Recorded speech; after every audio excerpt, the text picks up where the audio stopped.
Assalamualaikum warahmatullahi wabarakatuh.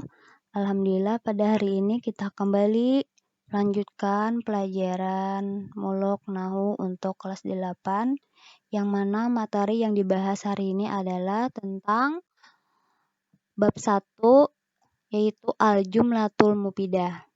Kita lanjutkan. Kita lihat contoh-contoh al-amsilah. Ini yang pertama seperti al-bustanu jamilun. Kemudian as-samsu thali'atun, yang artinya matahari itu terbit. Dan contoh-contoh yang lainnya kalian bisa baca sendiri. Nah, kita langsung ke bagian pembahasan. Nah, ini kalau kita perhatikan susunan kalimat yang pertama dari contoh nomor 1, yaitu al-bustanu jamilun, itu tersusun dari 2 kata, yaitu kata yang pertama ialah al-bustanu, kemudian ada kata yang kedua ialah jamilun. Nah, kalau kita ambil satu kata semisal al-bustanu, maka kita tidak paham artinya karena satu kata itu tidak sempurna. Kalau kita ambil al-bustanu itu hanya taman. Nah, berarti itu bukan kalimat yang sempurna. Kemudian kalau kita ambil kata yang kedua semisal jamilun. Nah, satu kata jamilun, indah. Nah, pandang indah. Nah, berarti itu juga termasuk bukan kalimat yang sempurna. Nah, tapi apabila kita gabungkan antara kata al-bustanu dengan jamilun, maka artinya menjadi taman itu indah. Maka kita akan memahami maknanya secara sempurna.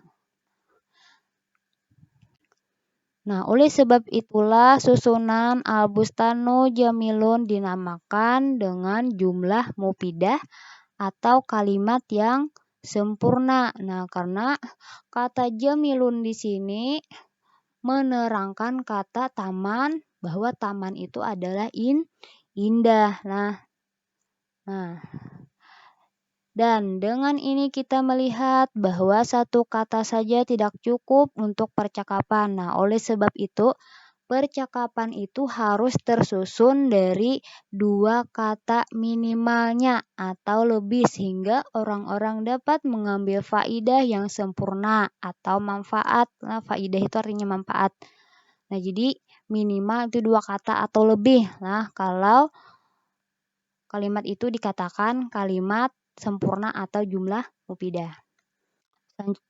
Selanjutnya,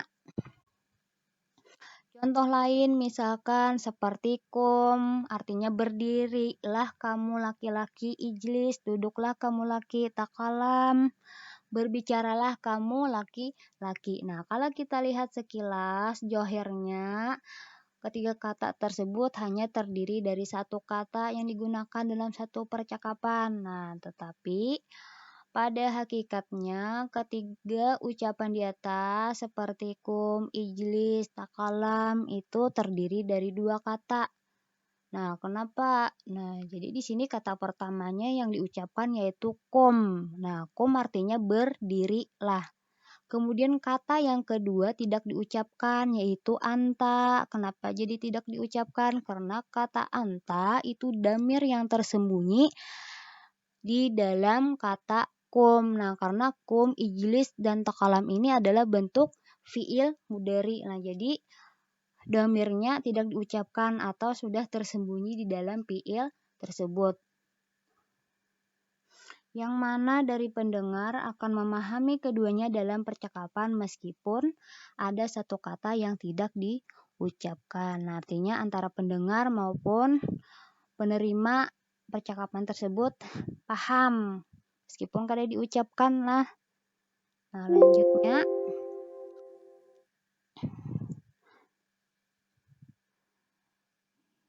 ini kita langsung ke al-waqaid. Nah, kaidah. Nah, atau jar kita kesimpulannya. Nah, yang pertama susunan kata yang memberikan suatu faedah yang sempurna dinamakan dengan jumlah mufidah atau dinamakan juga dengan kalam atau cakapan. Nah, kemudian selanjutnya jumlah mufidah kadang tersusun dari 2 kata dan kadang juga tersusun lebih dari 2 kata. Nah, jadi syarat suatu kalimat dikatakan jumlah mufidah atau kalimat sempurna dia itu minimal tersusun dari 2 kata atau lebih. Berarti boleh 3, 4, 5 dan seterusnya. Tapi kalau dia sudah kurang dari 2 kata itu bukan jumlah mufidah, nah tidak bisa dikatakan jumlah mufidah. Nah, kemudian catatan pentingnya al-jumlatu itu artinya kalimah-kalimah, kemudian al-kalimah itu artinya kata. Kita masuk kepada contoh. Nah, contoh jumlah mufidah. Nah, seperti contoh sebelumnya Qatafa Muhammadun Zahratan. Nah, artinya Muhammad memetik bunga. Ini termasuk contoh jumlah mufidah. Kenapa? Karena kalimatnya ini jelas bahwa si Muhammad memetik bunga. Nah, jadi bunga ini objeknya atau orang yang karena petik oleh si Muhammad. Sedang Muhammad ini sebagai subjek. Nah, bahwa kita bisa memahami bahwa si Muhammad ini memetik bunga. Nah, kemudian untuk contoh selanjutnya, ini contoh bukan jumlah mufidah. Nah, misal qatafa zahratan. Artinya memetik bunga. Ini dikatakan bukan jumlah mufidah karena kita tidak tahu atau kalimat di sini tidak jelas siapa yang memetik bunga. Nah, tidak jelas. Nah, kadada subjek yang memetik bunganya atau kita pelaku yang memetik bunganya tidak ada. Nah, jadi ini tidak bisa dikatakan kalimat yang sempurna. Nah, mungkin ini saja yang dapat Ibu sampaikan hari ini. Semoga kalian bisa memahaminya. Dan selamat belajar. Terima kasih.